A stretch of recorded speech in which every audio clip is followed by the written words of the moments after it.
Assalamualaikum warahmatullahi wabarakatuh. Perkenalkan, nama saya Gina Agnia Khairunisa dengan NIM 236250039. Di sini saya akan menjelaskan materi yang diberikan kepada saya untuk menyelesaikan tugas ujian akhir semester. Oke, di sini saya mengambil judul pengujian hipotesis. Sebelum kita masuk, apa sih itu pengujian hipotesis? Nah, pengujian hipotesis atau uji signifikansi itu adalah metode untuk mengkonfirmasi suatu klaim tentang parameter populasi menggunakan data sampel. Jadi tujuannya itu untuk menentukan apakah ada bukti statistik yang cukup untuk menerima atau menolak hipotesis. Oke, kemudian kita ke slide selanjutnya, yaitu apa itu masalah dan pertanyaan penelitian.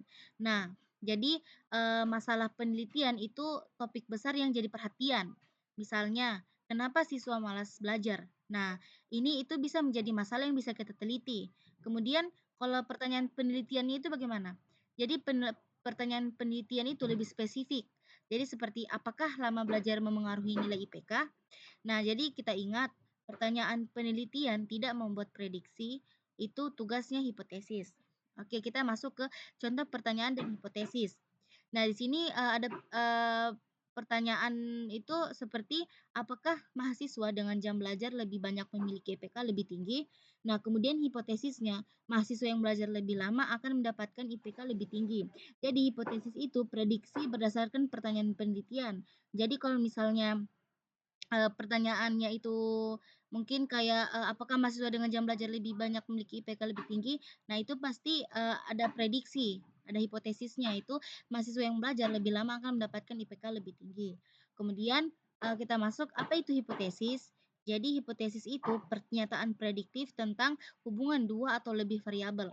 Jadi hipotesis bukan cuman, sekedar ditebak-tebak, cuma sekedar tebakan, tapi ia berdasarkan logika dan penelitian yang awal.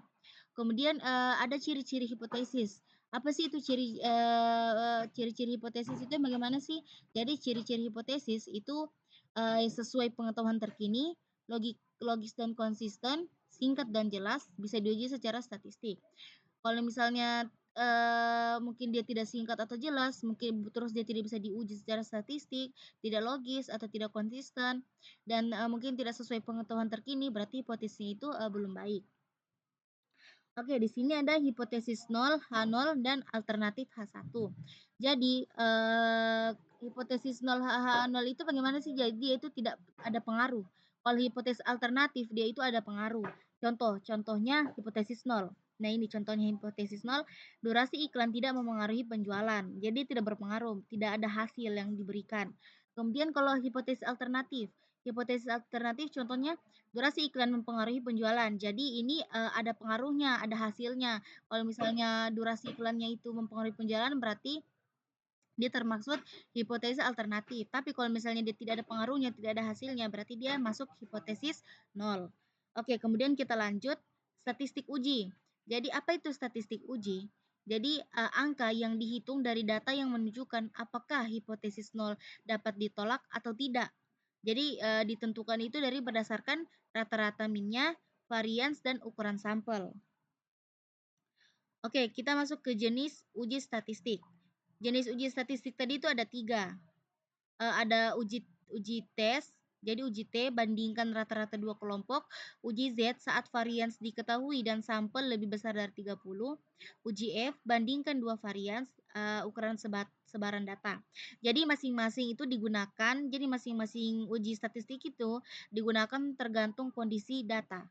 Oke, kemudian ada contoh kasus. Nah, contoh kasusnya dari penelitian.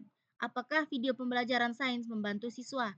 Nah, kalau hipotesis alternatifnya, ada hasilnya, dia berpengaruh, itu video membantu siswa mendapat nilai tinggi.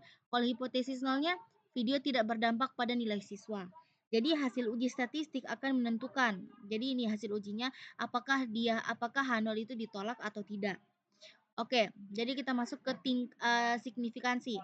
Apa itu tingkat signifikansi? Jadi, probabilitas maksimal untuk menolak hipotesis nol secara keliru umumnya 5%, tapi bisa juga 1% atau 10%. Jika hasilnya lebih kecil dari A, jadi hipotesis nolnya itu ditolak. Jadi kesimpulannya, pengujian hipotesis membantu menilai klaim secara ilmiah. Gunakan jenis uji yang sesuai untuk data yang kamu miliki, pastikan hipotesismu logis, jelas, dan bisa diuji. Oke, sekian pemaparan materi dari saya. Cukup sekian. Wassalamualaikum warahmatullahi wabarakatuh.